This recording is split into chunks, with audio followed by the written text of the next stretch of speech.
The old cemetery lay on the outskirts of town, a sprawling patch of forgotten land bordered by dense woods. Weathered headstones jutted out from the earth like broken teeth, and the faint smell of damp soil hung in the crisp autumn air. Sarah adjusted the straps of her backpack and glanced back at her friends. "All right, this is it," she said, pulling out a sleek black spirit box. The small device glinted under her flashlight beam. "We're going to see if the legend is real." The legend of the Gravekeeper had circulated in their town for decades. According to the story, the ghost of a former caretaker stalked the cemetery at night, protecting the dead from any who dared disturb their rest. Some claimed to hear his footsteps. Others swore they saw a shadowy figure moving between the graves. No one had ever stayed long enough to find out if the legend was true. "Sarah, are you sure about this?" Emma asked, clutching her own flashlight tightly. "Come on, Em," Sarah replied, flashing a grin. "What's the worst that could happen? It's probably just a story someone made up to keep kids from trespassing." Tom and Josh exchanged nervous glances but said nothing.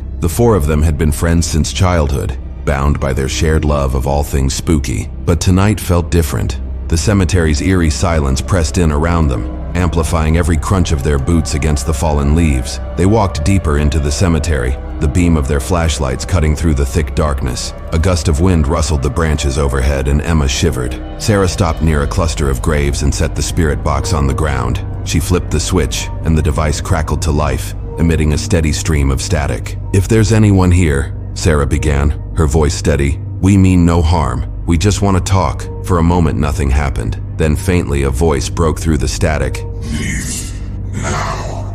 Emma's breath hitched. "Did you hear that? It's probably interference," Josh said, though his voice wavered. "Radios or something. Let's keep going," Sarah said, undeterred. "Who are you?" she asked the empty air. The static shifted, and another voice emerged, fragmented but unmistakable. "He watches."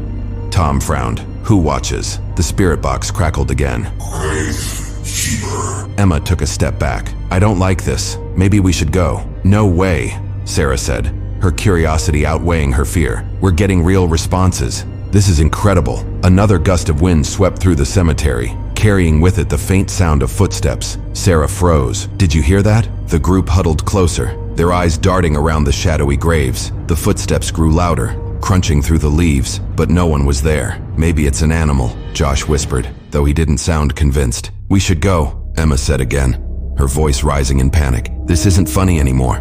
Before Sarah could respond, the spirit box emitted a low, guttural growl that sent a chill down her spine. The footsteps stopped abruptly, and for a moment, the cemetery was deathly silent. "He watches." The spirit box repeated, louder this time. The group turned as one, their flashlights illuminating a single headstone that seemed newer than the others. The name etched into the granite read, Edwin Greeley, 1947-2009, beloved caretaker. "That must be him," Sarah whispered. "We're leaving," Emma said firmly, tugging at Sarah's sleeve. "Now!" As they began to back away, the spirit box emitted a sharp, piercing noise.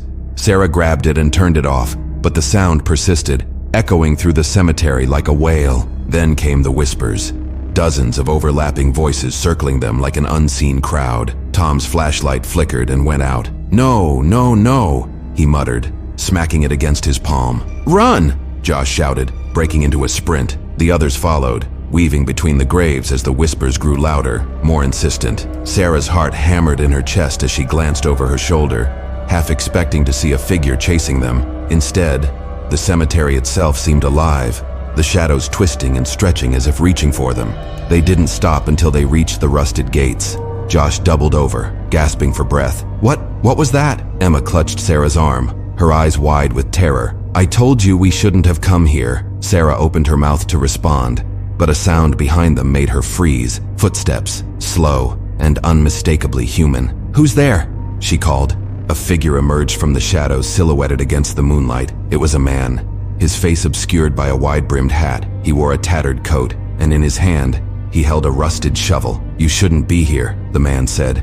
"This is sacred ground." "We didn't mean any harm," Sarah stammered. "We were just curious." The man stepped closer, and Sarah caught a glimpse of his face. His eyes were sunken, his skin pale and weathered. He looked like he hadn't seen daylight in years. "Curiosity can be dangerous," he said, lifting the shovel. "You disturbed their rest. Now you'll pay the price." Before anyone could react, he swung the shovel, narrowly missing Tom, who stumbled backward with a cry. The group scattered, their flashlights bobbing wildly as they ran in different directions. Sarah sprinted toward the caretaker's shack. She burst through the door and slammed it shut, bracing herself against it. The room was dark and musty, filled with the scent of decay. Her flashlight illuminated old tools, cobweb-covered shelves, and a small cot in the corner. A noise outside made her blood run cold.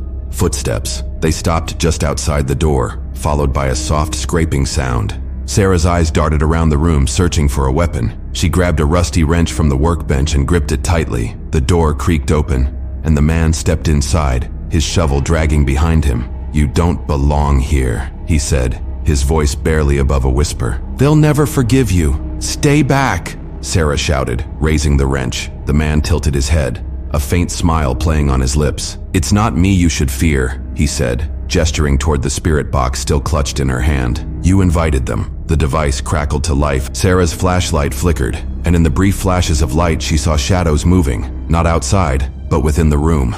"They're here," the man said, backing away. "Good luck." He disappeared into the darkness, leaving Sarah alone with the voices. The shadows closed in, and for the first time she realized the true horror of the legend. The Gravekeeper wasn't protecting the dead from the living.